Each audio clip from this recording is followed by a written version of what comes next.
Number 3. So hello ladies and gentlemen, welcome. In her bed, and I guess the blankets made rustling noises because immediate reaction. And I was standing outside the door while this exchange occurred. Left without. But there's just something about this situation that seems so real and terrifying. I'm not sure what my next step should be. Number 2.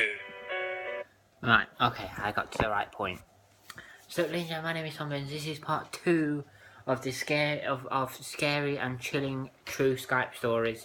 Oh, sorry, 3 more scary and chilling Skype stories. This is the second story. As I said before, I'm doing 1 story per video because I have to split the video up, otherwise, it's just gonna, my memory on my phone could go or something like that, and it could just cut out. So I'm sorry it's taken me so long to get round to doing it. It's been a couple of hours, well, about an hour and a half since I uploaded the part 1. The reason why it's taken so long is that I stopped, I had a break and had something to eat and a drink, and I'm just gonna have another sip. It's milk, by the way.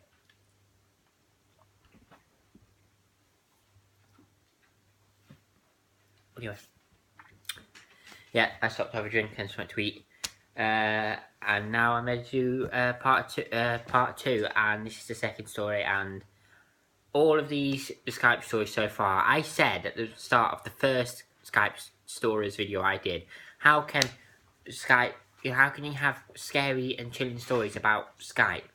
Turns out you can, because every single one of these stories I've heard so far have been so fucked up.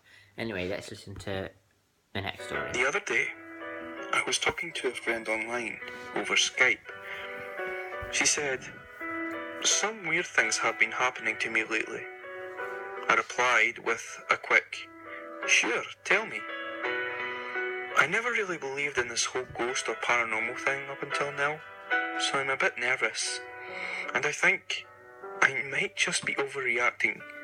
But the doctors haven't found anything psychologically wrong with me, so if you're just going to think I'm crazy, then tell me now, 'cause I'll just leave.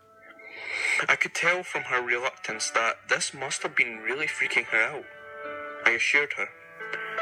"Okay, here it goes then," she said, and then typed up her story. It began a few weeks ago, after I read some ridiculous chain letter that I didn't forward. I didn't think anything of it because, like I said, I didn't believe in that stuff. And the chain letter was something about creatures wearing human skin that blend in with humans. I don't know. I don't really think it's related, but it started after I deleted it. It first started at the market while I was in line. I noticed that the bagger was staring at me. He was smiling a bit too uncomfortably at me, like he wasn't using his muscles to smile. It was more like someone took 2 fingers to his cheeks and pulled upwards to draw the corners of his lips into a smile. I know, that sounds way stupid, doesn't it? Anyways, I smiled politely at him and took my groceries from the end of the belt when he finished packing them.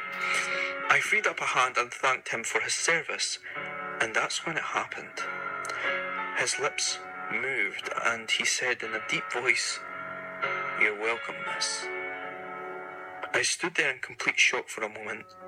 I figured I must have been exhausted because there is no way that just happened. The next day, I was walking down the street. The air was chill and cold, and I was enjoying the smell and sensation of the upcoming fall. That's when it happened again. I saw a woman staring at me. She didn't take her eyes off me. She had the same eerie smile. It was uncomfortable. As she got closer to me, she parted her lips and spoke to me. "Nice weather we're having today, isn't it, miss?" And then nodded and kept walking. I stopped in my tracks once more. It was dizzying because of its impossibility. Several other people spoke to me since then.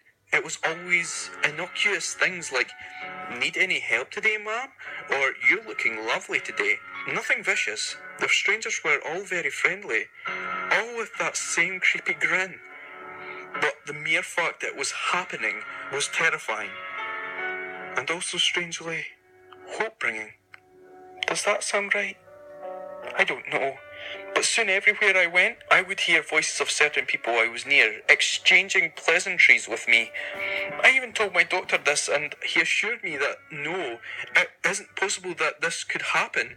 And yet I know it is. It is happening to me. Frankly, I was confused as shit.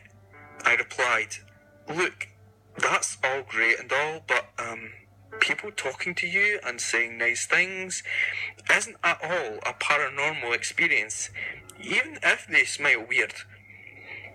It was the next thing she said that changed my mind. And that's the response most people would have. But here's the thing. Somehow I'm hearing these people talk when I can't hear anything else. I don't hear birds, I don't hear cars driving down the street, I don't hear the tapping of my keys on my keypad. I don't hear anything. I don't hear anything because I've been fully deaf since I was 4. Number 1. Let me tell you a story. Okay, well that one wasn't that fucked up, I'll be honest. Out of all the ones I've heard so far, I don't know, it doesn't sound scary. I mean, it just could be this girl being paranoid, I don't know. But, there we are. Anyway, that was part 2.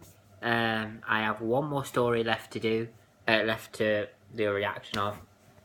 I hope you enjoyed this video. If you want more videos like this, hit the subscribe button down below. Thank you.